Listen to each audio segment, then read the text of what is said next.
All right, and we're live on YouTube.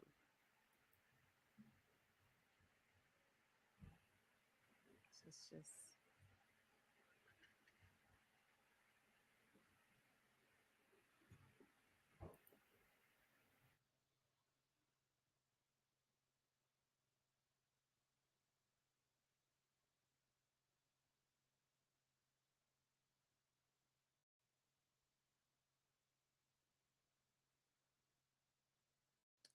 so we are waiting for folk to get here. Um, just want to confirm that you see this live, Natasha.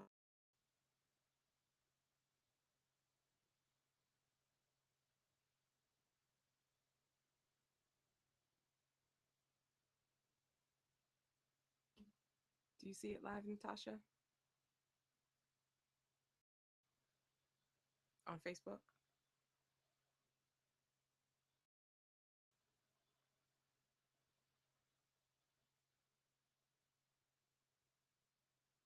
No.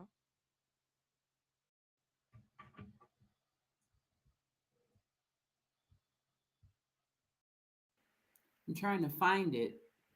I don't see it yet. So it says live video is starting. Let's see. Okay, let me go Okay, on. it says we're live now.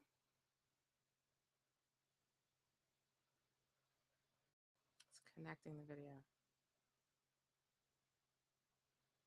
You should see it now.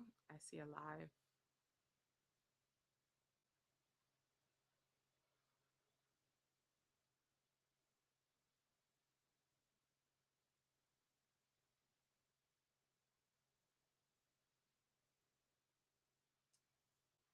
Hi. Welcome, welcome, welcome. Welcome to Abolition Academy 101.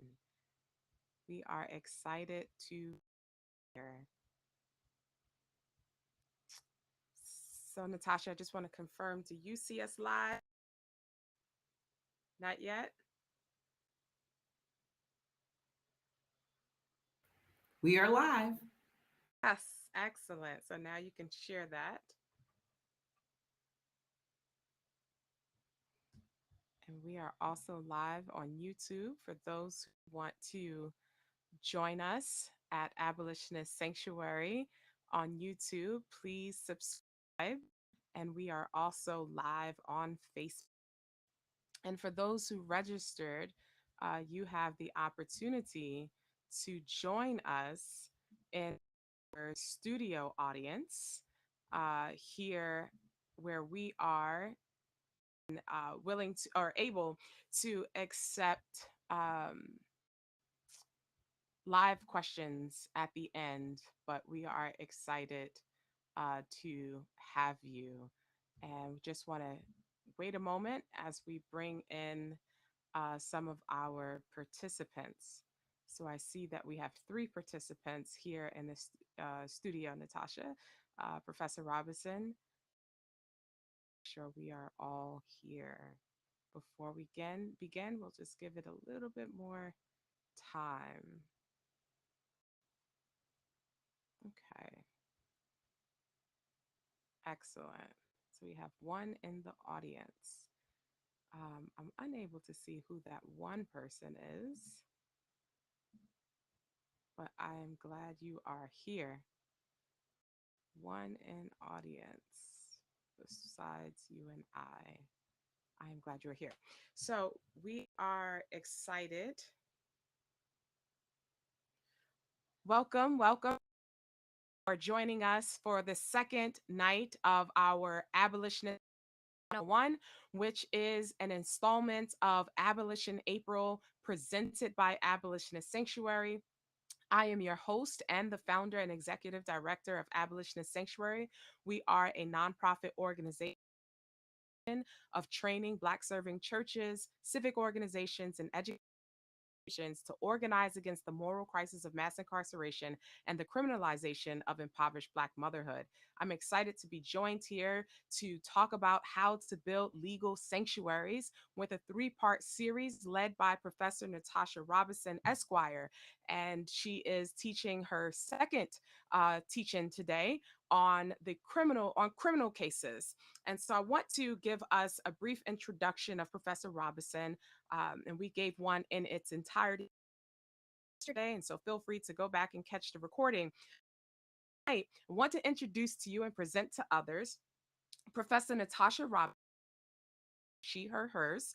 Uh, Professor Robinson is the creator of LegalEaze Please, an online platform space founded in May 2020 that empowers the development of individuals and collective comprehension of criminal laws, cases, and policies through decoding, deconstructing, legal language. LegalEaze Please, a Black owned business created by a Black woman, provides relevant knowledge to legal information as well as equitable access for all users to understand and apply in their everyday lives. Professor Robinson was formerly an assistant teaching professor of criminal justice, and she is the current regular guest legal analyst on Court TV and a monthly contributor to the Soul Town magazine. Also, the proud mama of Grace Karen, and we are delighted to have you here. Welcome. Thank you so much, Dr. Nakia Robert, for having me here. I am glad for round two of our Abolition Academy 101. So if you are under, I'm going churchy now, if you're under the sound of my voice, then what I want you to do is I want you to take a moment and I want you to click like and I want you to click share. If you are watching this on Facebook, if you are watching this on YouTube, I want you to do the same thing. And I also want you to subscribe to this channel so that you can get the good information from Abolitionist Sanctuary. And if you are on any other platform, take a moment, click like, click share. We are very quick to share things that have really no long-term value. However, this is of value. And I'm not just saying it because Dr. Robert is here as well as myself, but because we want to be proactive in our liberation. We do not want to be reactive and always have to respond to things. These type of teachings are proactive in nature to make sure that not only we learn, but that we are students as well as teachers, and we inform our communities about the things that are going on. So I'm delighted to be here with you. We're going to go ahead and get started. Let me share my screen so that we are able to jump right into it. Now, if you were here or even if you were not yesterday, let me do a very quick rundown, if you will, of what it is that we discussed. So we talked about that there are three components to the United States criminal legal system. You have the police slash law enforcement, you have the courts, and you have corrections. For the purposes of our conversations, we're going to talk about the first two components. We are going to talk about the arrest, which was yesterday, which if you did not get a chance to watch this, make sure you go to our Facebook pages and our YouTube channel to watch that lecture. It's a little under an hour. You can take notes, is up there forever. So make sure that you watch that. Tonight, we are going to focus on the second prong of the United States criminal legal system, which is the courts. Particularly, we're going to talk about the anatomy of a criminal case. What does the criminal case look like? Who are the parties that are involved, and what is the process? Now, it can be very intricate in that I teach just this section for an entire semester. And for the semesters that I was teaching, that would equivocate to about, let's see, 16 weeks, minus 1 or 2, because you had, spring break or Thanksgiving break, depending upon if I taught in the fall or if I taught in the spring.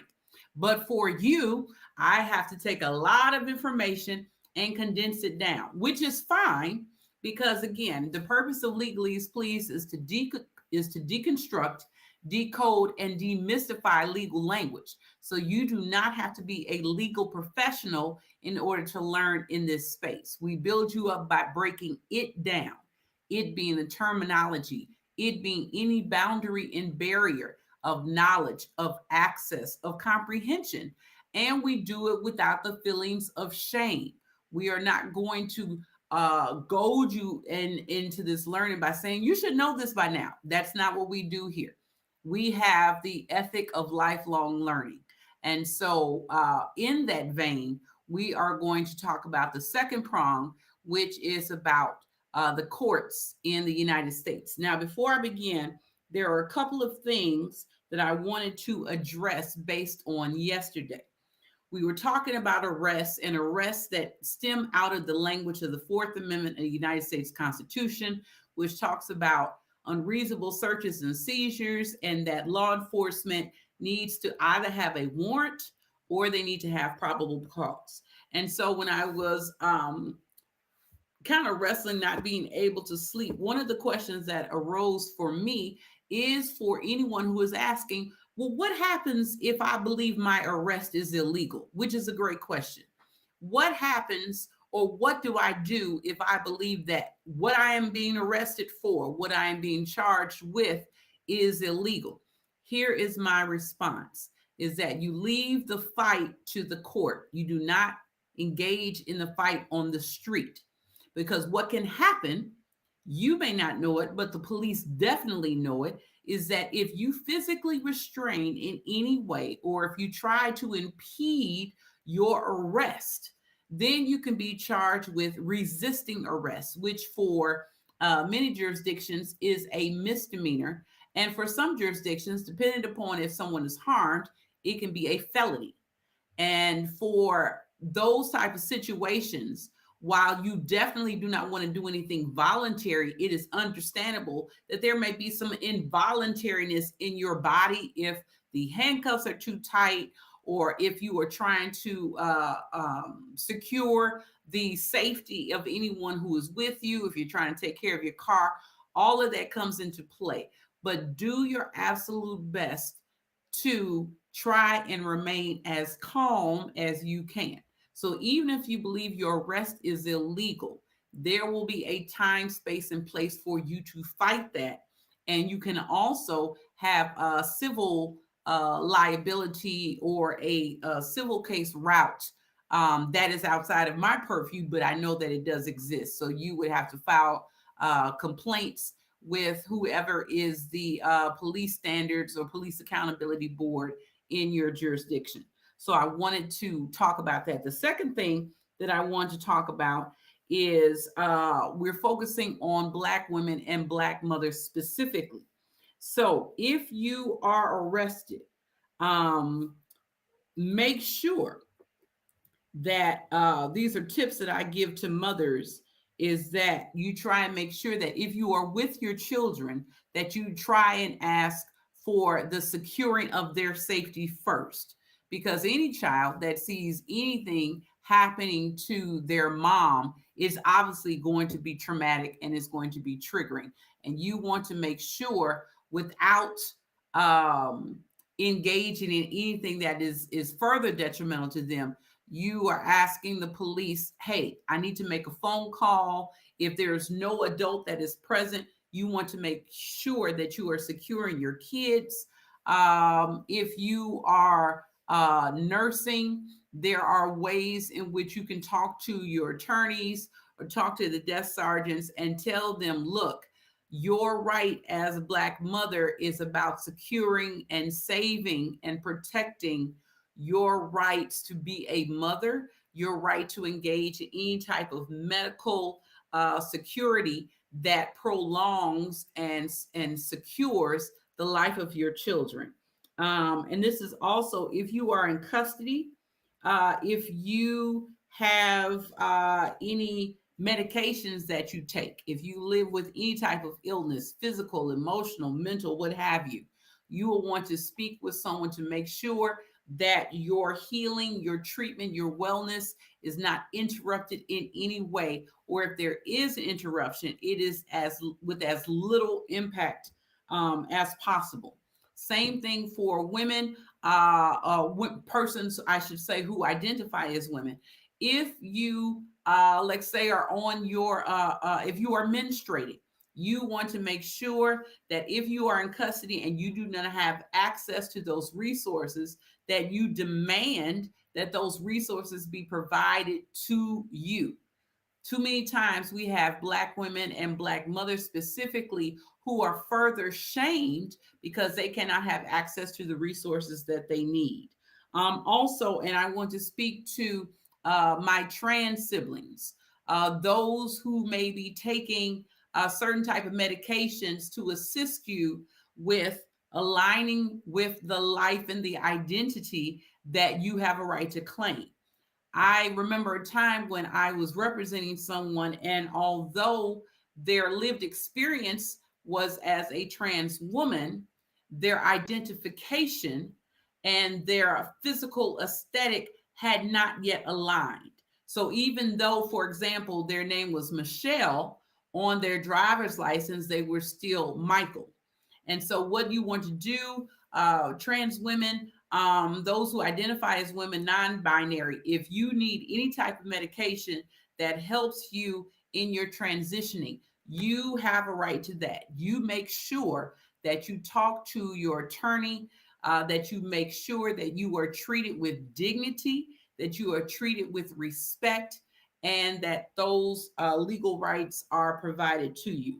The last two things I will say about this is that for mothers, Black mothers, brown mothers, if at any point you believe that you are going to be in custody or that you're faced with being in custody, then what you need to do is to try to have a care plan ahead of time.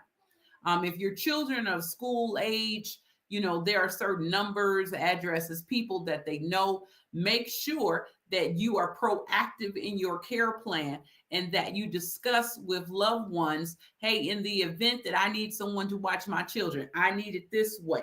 And sit down and have those conversations. Now, I know it's a damn shame that we need to have those conversations, but a lot of the people that we read about that we might not necessarily know personally, but we know of them because of the news. What ends up happening is that they have no idea that they may end up trending. They have no idea that when they leave the house, that there is something that may happen that will disturb and disrupt what they thought was going to happen. So make sure that you have a care plan. And the last question, or I should say the last topic, is as it relates to power of attorney forms. Power of attorney forms are saying, in the event that I am delayed in travel, in the event that I am incapacitated, in the event that I am incarcerated, these particular people are able to act on my behalf.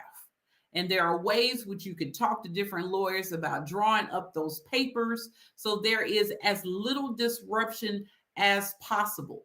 And also, try to make sure, because I'm thinking practically, try and make sure that the finances of your house is on automation. And what I mean by that is sometimes, if you can, try to definitely have, you don't have to have all your withdrawals automated, but if you choose to do so, that's fine. But you definitely want your deposits all automated.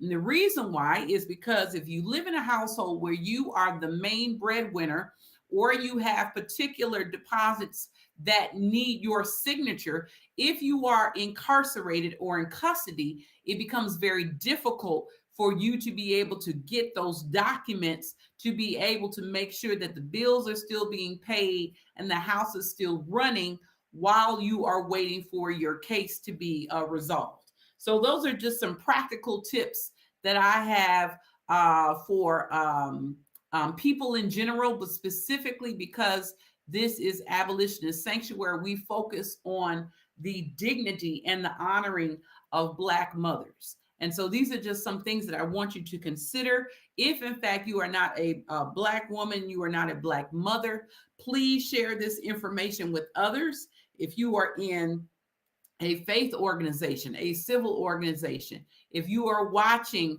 and you want to make sure that there are those who you know who may need this information, please, please, please share this, because a lot of times this information is not uncovered, or it is not comprehended until it is too late. And so we want to set a praxis, a normal of making sure that we take care of each other. And this is the best way. Okay, so those are the things that I wanted to talk about. So now we are talking about part two, the criminal charge in the courtroom. What I said yesterday is that at least one of the reasons why legality tends to criminalize the decisions, the agency, the ethics of persons of color, particularly Black women, is because legality follows morality. There is a morality that changes, and based upon those who are in perceived positions of power, whatever they believe is moral at the time will then be codified into the law. Now, I want to make sure you understand that morality does not mean righteousness. Morality does not mean right. Moral means what I believe at the time. So what ends up happening, and we talked about this historically, is as Black women continue to try and fall within the moral righteousness or the moral decisions or ethic of the law, what ended up happening is that the morals kept changing, which means the laws keep changing, which means that Black women had to try and figure out, how can I continue to live with dignity and live in humanity? And sometimes that means breaking the law, when in actuality, as Dr. Nakia Robert has stated, it is the law that is breaking them. Okay, so when I talk about morality, I am not talking about automatically doing the right thing. I'm talking about what a person or a group of people believe at a particular time. And what they believe at a particular time, if they are in a perceived position of power, they will then codify. They will make their morality legal, and then those become the laws that govern you and I. Okay, so now we are talking about, once the arrest has been completed, whether it is an arrest that is legal or arrest that is not, what we're going to talk about is after the arrest, what ends up happening. So on your screen, you see part two, which is tonight, the criminal charge and the courtroom. I am going to try and help you navigate. I'm going to be like your tour guide, if you will, where I am going to walk you through what happens after the arrest. So in the United States, there are a myriad of ways in which a person can be charged with a crime. They can be charged by way of a citation or a traffic ticket, which in many jurisdictions, you go to court if you want to contest the charges, or if you want to pay the fine and get your driver's license back. It can be handled that way. So that's one way you can be charged with a crime or a traffic offense. The second and the third ways are more familiar to many of us. You have what are called misdemeanor offenses, which means that whatever a person is accused of doing, their possible punishment is anywhere from 364 days in jail or less. 364 days in jail or less. So those are for less serious offenses, such as, let's say, simple battery, stealing under a particular financial amount, the possession of marijuana under a particular weight, trespassing, speeding. All of these are considered to be, in most jurisdictions, misdemeanors. Okay, the way that you're being charged with a misdemeanor can be by way of a traffic ticket sometimes, but in most cases, you have received a written complaint. And in the written complaint, it will state who the charging state is, or who the charging legal jurisdiction is. It will have your name. It will have the date of the alleged offense, what you are charged with in the statute of the jurisdiction that you're in, and then it will have a description. It will say how you broke or violated this particular legal offense. Okay, so that's for misdemeanors. The second big group of crimes, or the third way in which a person can be charged, is by way of felonies. Felony offenses are those alleged criminal offenses where if you plead guilty or if you are found guilty, you could receive 365 days or more in prison. Notice I did not say jail. Those who are convicted of felonies are often sentenced to prison, and that is for 365 days or more in prison.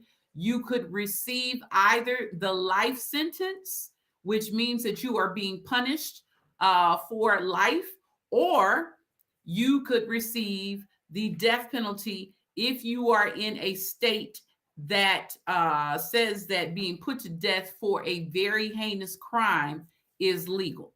Okay, so I want you to be knowledgeable about that. What you see on the screen is what's called an indictment.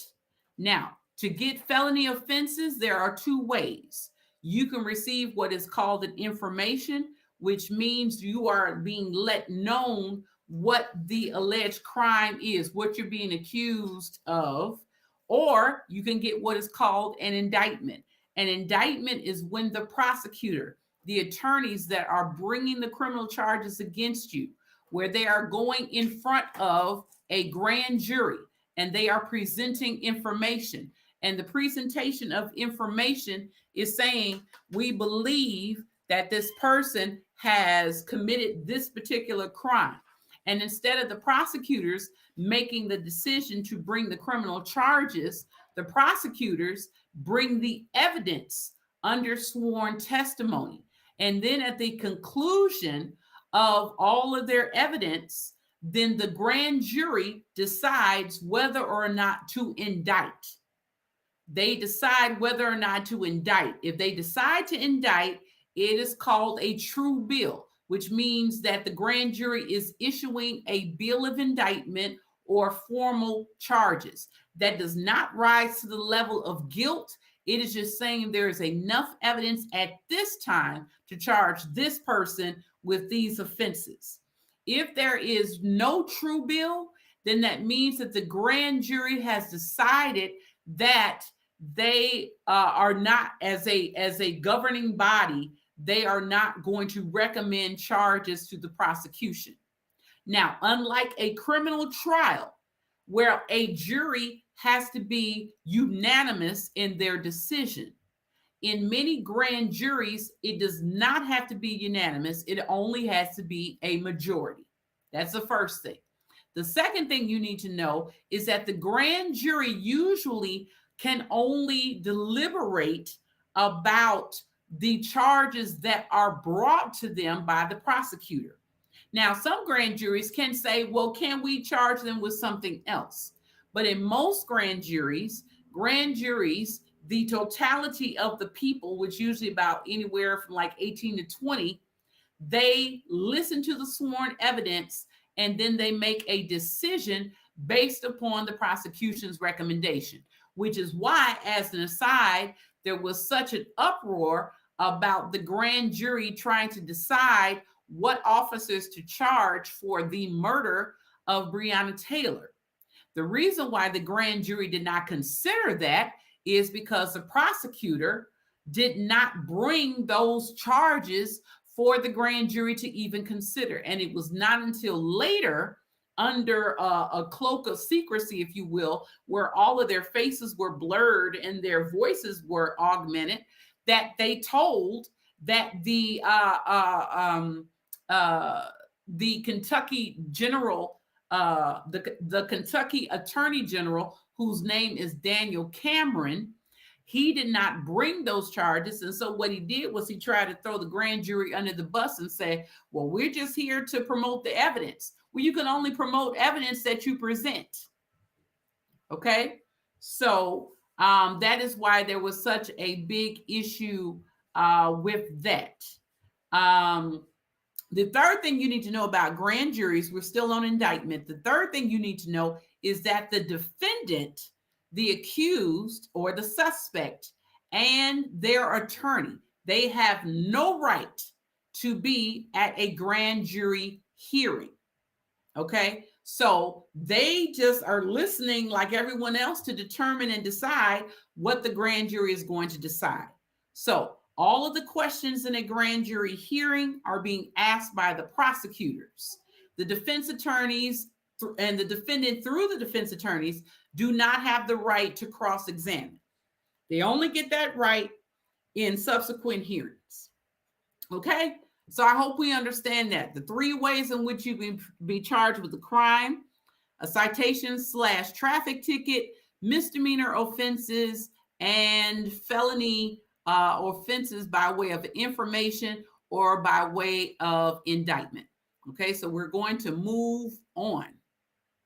Okay, so what you see in front of you is a copy of the indictment against Officer Brett Hankinson, who was charged not with the murder of Breonna Taylor, but was charged with wanton endangerment, in that when he served the search warrant, all of the shooting and all of the gunfire caused reckless endangerment, not to Breonna Taylor, but to her neighbors, to the different apartments. Okay, so that's important to know. I'm just showing you that so you see what it looks like. It will tell you this is what the prosecution is trying to get. They're trying to get grand jury clearance on 3 counts, or 3 ways in which this officer, former officer, has been charged. And so what will happen is that the grand jury will look at all of these charges. They will listen to the witnesses who are sworn under oath, and they will make a decision. On this document, it says true bill, which means the grand jury convened and said, yes, we believe there is enough evidence for count 1, 2, and 3. They cannot vote on criminal charges that are not brought to them. And it was learned later that Daniel Cameron was trying to be slick and did not present those type of charges of murder because he had no intention in doing so. Okay, so I just want you to know about that. Make sure I go the right way. Okay, so here is a very, very, very short glossary of the words that I am using this evening. Okay, remember I told you LegalEaze is about being proactive in our learning and making sure that we use legal language with the comprehension for everyday people. Okay, because legal issues cannot just rest with legal professionals. We all have an obligation, all have a responsibility to understand. Okay, so we have what is called the charge, which is the criminal allegation stating how a suspect has violated the law. You have counts. So sometimes you hear in the news that this person has 14 counts of this. It sounds a lot, but what it means is for every crime or for every charge, there are subsections which say this person has committed battery in the following 4 ways. And the following 4 ways are examples of counts. So say, for example, you are charged with trying to get into this room that I'm in right now. There are different ways that you can get into this room. You can walk through the door. You can come through the window. You can come from the crawl space, or you can come in from the ceiling. So you're charged with coming into this space, but you're also charged with the different ways in which you can enter this space. So if you enter this space, with a gun, if you enter into this space and you try to restrain me, if you enter this place and you try to do something to my daughter, those are all different considerations that the prosecution makes based upon the evidence that is presented to them by law enforcement, and then they make those decisions.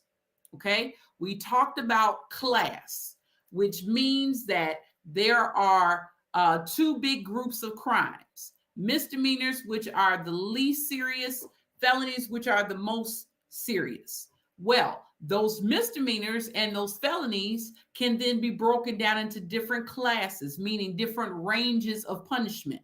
So whereas maybe in Illinois, if you have a class A misdemeanor, you are only looking at 364 days in jail or less.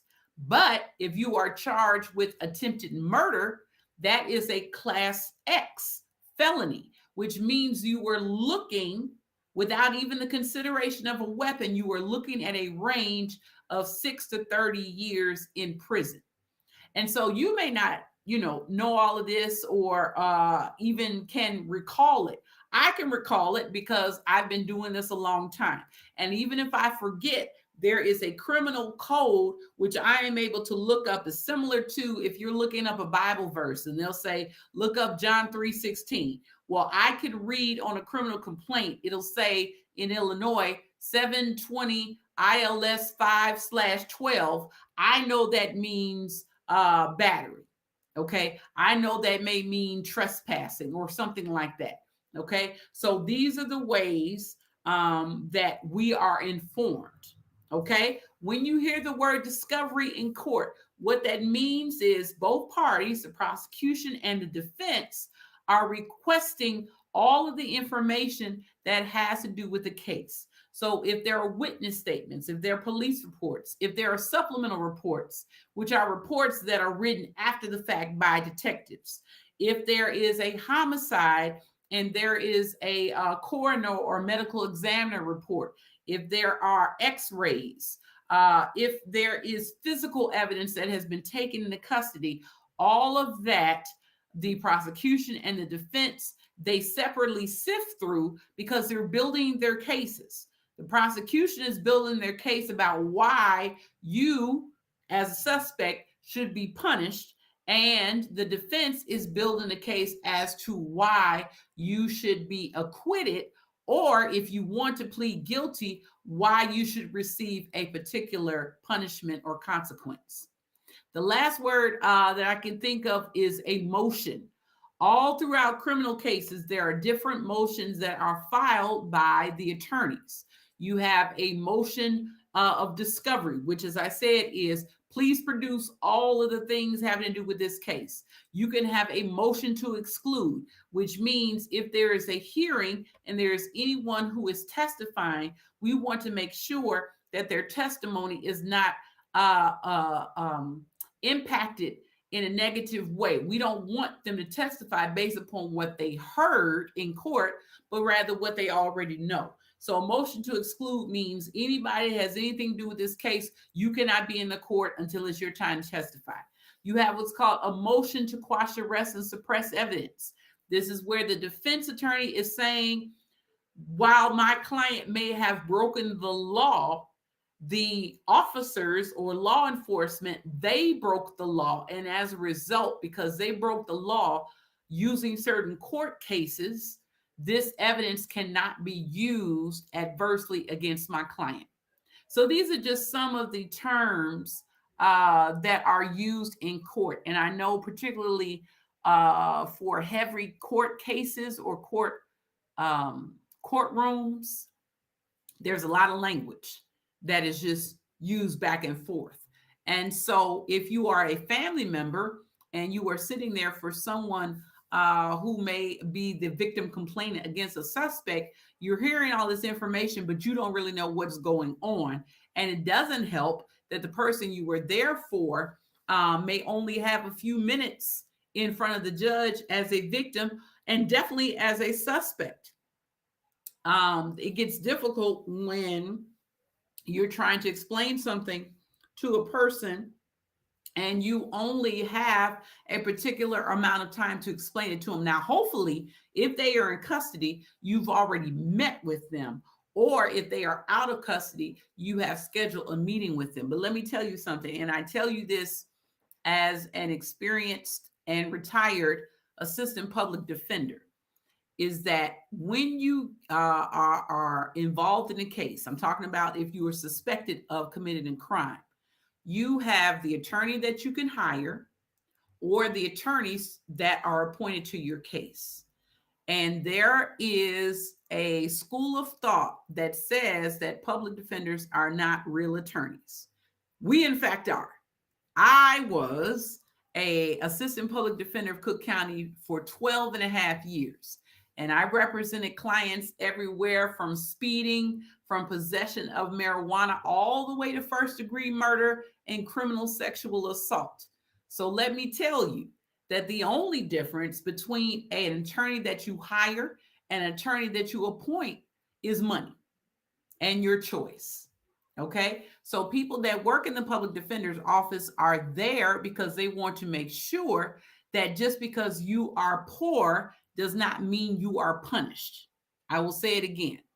People who are in the public defender's office, you want to make sure that just because you are poor or cannot afford an attorney, that does not mean that your punishment should be swift, that it should be illegal, that it should be unconstitutional. Okay, just the opposite. Now, of course, there are times where, because of heavy case logs or because of burnout or insert, fill in the blank, your public defender, if that's what you want, or that's what, who is appointed to your case, may not be what you feel is as invested. But I promise you, just because you pay for an attorney does not mean you are paying for efficiency and expertise automatically. Okay. End of soapbox. Let me go on. Okay. So now, when I told you about the different classes of crimes, you have misdemeanors and you have felonies. This is an example of Illinois cases because that is where I'm licensed. For misdemeanors, you can get anywhere from supervision, which is the court looking out for you, making sure you do not get any new cases, all the way up to 364 days in jail. For felonies in the state of Illinois, depending upon whether or not you are accused of using a weapon, you can get 1 to 3 years in prison, all the way up to 6 to 30 years in prison. The asterisk is there because if there is a weapon, then there is a super class, which means you could be sentenced to more, and that is anyone. You also can get on felony probation. You can get in a type of specialty courts, like if you are a veteran, if you live with mental illness, if you have a drug addiction.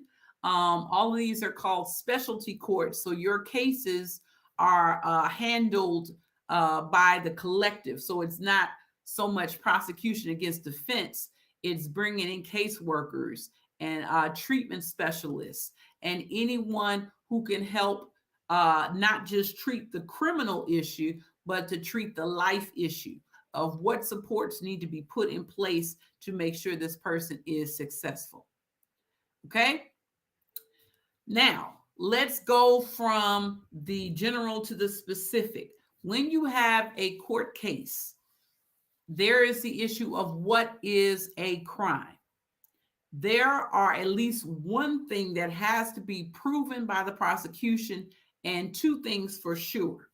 The first thing is you have what is called actus reus. Okay, I want you to say it. I want you to just read it. I want you to say it, actus reus, and then you have mens rea. The elements of every crime are to crimes as ingredients are to recipes. So, if you are making your grandmother's sweet potato pie, you know that there are certain ingredients that need to go into it in order for it to come out as a sweet potato pie.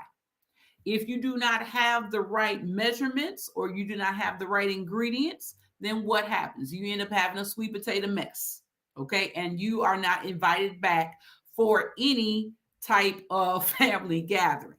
Okay. The same thing is in criminal court, is that every element of every crime has to be proven by the prosecution beyond a reasonable doubt. And if just one thing is missing, then by law and by fact, there is supposed to be, hear what I said, supposed to be a determination of a finding of not guilty. So for every crime, you have two elements or two ingredients. Some crimes, you only have this one ingredient, which is why actus reus is first. Actus reus means criminal activity. Actus reus is a term in Latin, and it means criminal activity. So for a crime to occur, the suspect has to do something of criminal activity. And usually, not all the time, but usually it involves criminal activity of the hands, criminal activity of the mouth, or criminal activity of the feet, or any of the three. So, criminal activity of the hands is attempting to choke someone or putting your hands on someone. It could be the taking of property that does not belong to you. Criminal activity of the mouth could be giving a threat, giving false information. Criminal activity of the feet could be running from a scene of a crime. It could be being located in someone's house and you're trespassing. So, actus reus is criminal activity. Mens rea is about the guilty mindset, meaning what is the suspect thinking at the time of the alleged crime? Are they thinking of doing something purposely, knowingly, recklessly, or negligently? Knowingly, or I should say purposely, is the highest level, which means you're doing something on purpose. You're doing it with intention, which is why those categories of crimes are punished more severely, because those that make the law, they believe, well, if you're doing something on purpose and you know you ain't supposed to be doing it, you need to be punished more severely than, say, someone who is they don't mean to do something. They could have been a little bit more careful, but for whatever reason they were not. Those types of crimes are punished less severely. So when you put actus reus and you add the ingredient or element of mens rea, that is a crime. So, battery. Battery is the harmful, offensive, or the physical touching of another person without legal justification or consent. So, the action, the actus reus, is the putting on hands on someone without their permission. The mens rea is they are doing it intentionally. Okay, that is the codification of battery. Driving under the influence of alcohol, where the actus reus is the driving and your blood alcohol content is above the legal limit. The mens rea is the purposeful intention, meaning, did you intend to drive? Now, you may not have intended to drive drunk, but did you intend to drive? Okay. And then what happens is, from that, when we did the motion for discovery, what both sides are looking for is all the evidence to either prove that a crime has been committed or to disprove that a crime has been committed, either by saying it wasn't my client who did this, or it was my client who did this, but you don't have the legal proof, or you have the proof, but you are missing a couple of elements or a couple of ingredients, or my client did everything you say they do. However, there is a legal excuse or a legal justification that gets them off the hook from legal accountability. Okay? Y'all still with me? I hope you still with me, because this is good stuff. This is stuff that I wish that I had had when I was in law school. Now, I did have it, but I did not have it in this way. And so one of the reasons why LegalEaze Please exists is to make sure you do not have to be a victim, a witness, or a defendant to learn this information, and that you do not have to automatically be in law school to get the basics. Okay? So, moving on. Let's see. Where am I at?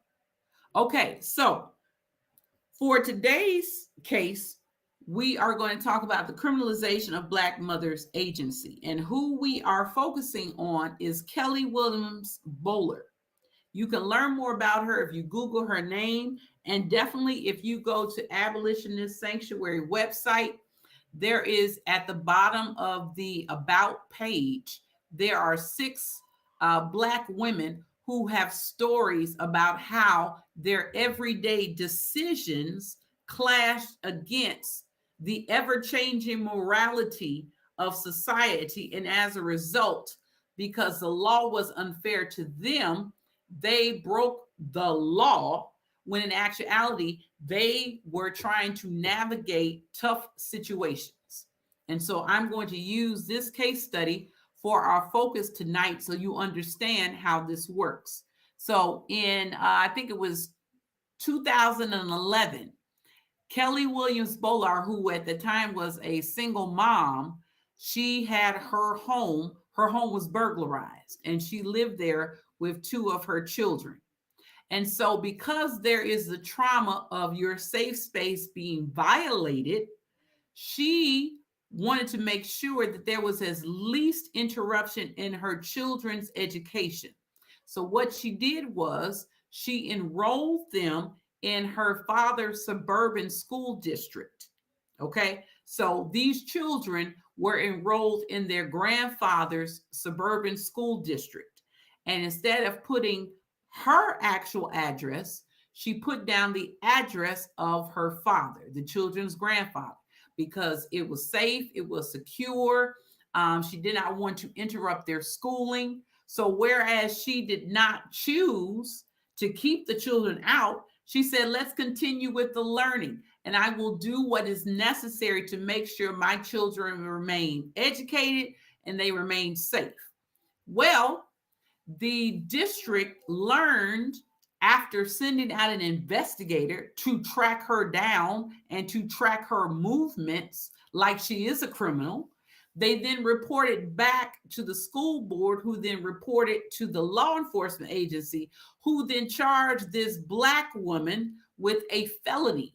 Because in the state of Iowa, if you engage in what is called the falsification of records, then you could be punished and receive a felony.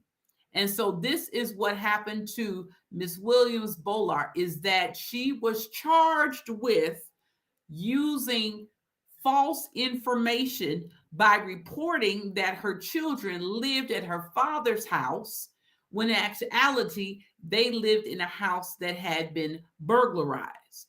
So she was charged, she was found guilty, which meant that there was a trial, and she ultimately had to serve 9 days in jail, after which she was released, placed on probation, and received a felony conviction that compromised her ability to receive a teacher's license. Now, I'm just going to let that sit in your conscience. And if you are not bothered by that, I don't know what to tell you. But here you have a Black woman who says, I am going to use someone else's address to enroll my children. And I know that Ms. Williams Bolar is not the only person who has ever done this. However, her case made national and international news, because this is one of the few times where you had persons weaponizing the law and saying, we're just going to make sure that this Black woman is now someone who lives with a felony conviction. So not only was she burglarized in her home, she was burglarized with her identity. She was criminalized by her choice.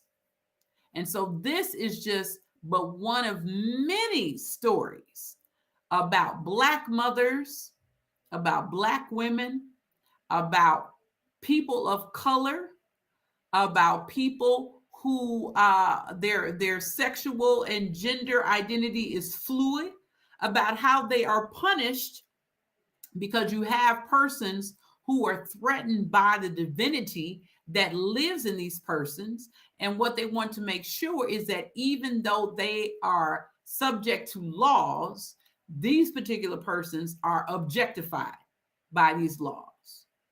Okay? So, and that is not a story I made up. That is a story that is a true story. So, this is a flow chart. Of course, we don't have time to be able to go through all of these avenues, but this is from, I believe, the Dallas jurisdiction that talks about what happens after an arrest. And so, as you see, there are so many different steps. If you are with a misdemeanor, then that may be a different lane or pattern than if you are a felony.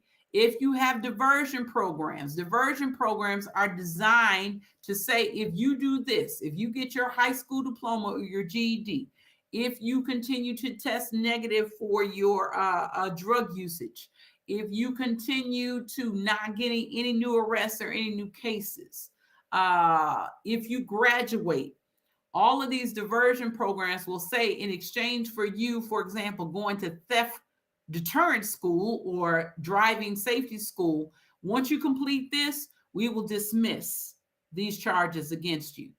And so the big thing that I want you to take away from this chart is discretion. Now, discretion is a good thing. When you think about it from a police officer's standpoint, we want police officers to have discretion. And the reason why is that there are some times where a police officer sees you committing an offense, let's say speeding, and you're on your way home because you're tired, you ain't got time for all this traffic, and you get pulled over, and the police officer says, okay, you are speeding. Technically, you are supposed to be charged with speeding. Or if you're driving and you leave your wallet at home and you have car insurance, but you don't have proof of it, the police officer has the discretion to give you what? A warning. And they can say, listen, just slow down, or next time just double check what you need before you go on the road. If police officers are dealing with juveniles that they know or don't know, they may say, look, I've done some stuff when I was young, just try not to do it again. Or they can refer those young people to particular role models or programs. Okay. So discretion, at least for me, is not a problem. What is a problem for me is when discretion is weaponized. Okay. When discretion is weaponized. How is discretion weaponized? I'm glad you asked. On yesterday, when we talked about morality and legality, in the times during our history where the law has been breaking the law, when police officers have been showing up to publicize lynchings, when police officers have lied, when police officers have taken the lives of persons that they deemed did not need to live, that is weaponized discretion. Why? Because they are taking their morality, which is what they believe at the time, they're funneling it through the law and giving it a legal aesthetic. So then what happens is what they believe then becomes the law that you and I violate, even if that is not actually the case. So when you have these police killings, where you have these traffic stops, you are talking about weaponized discretion. When you have a prosecutor that is overcharging or not charging at all because they believe that, oh, it's just, it's not as serious as you all allow it to be, that is weaponized discretion. Because what you're doing is you're not following the law, which, by the way, is a system that was not created for us to survive, thrive, and flourish. The system is not broken. It's doing exactly what it was created to do. When you weaponize discretion, you are taking out the protocol you were supposed to follow, and you are inserting your morality and you are putting it in legal face. That's what you're doing. So weaponized discretion is what we try to fight against. We want to make sure that when you have district attorneys, prosecutors, judges, defense attorneys, police officers, probation officers, pretrial officers, victim advocates, that we try to make sure that someone's discretion is not weaponized, meaning they do not assert their agenda and they codify it, they pass it, and then they create these laws to further engage in systematic and systemic oppression. That's what we are trying to fight against, and to be quite honest, to abolish.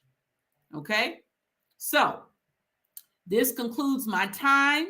If you would like to stay in contact with me for the first night, tonight, tomorrow night, or whenever, LegalEaze Please is the name of my business. I am on all social media: YouTube, Twitter, Instagram, LinkedIn, and Facebook. You can email me at legaleazeplease@gmail.com. For more information about LegalEaze Please or me, you can go to www.legaleazeplease.com, or you could go to Linktree, and there you will see my picture and my name, and you'll get to know just a little bit more about who I am and what I stand for. All right. So with that, I am finished. I want to shout out the Black Lawyers Podcast because I have on their shirt that gives homage to Black women lawyers that are on television. We know that representation matters. And unlike these names, I'm the real deal. And I'm glad to be here with you all. And thank you for this opportunity.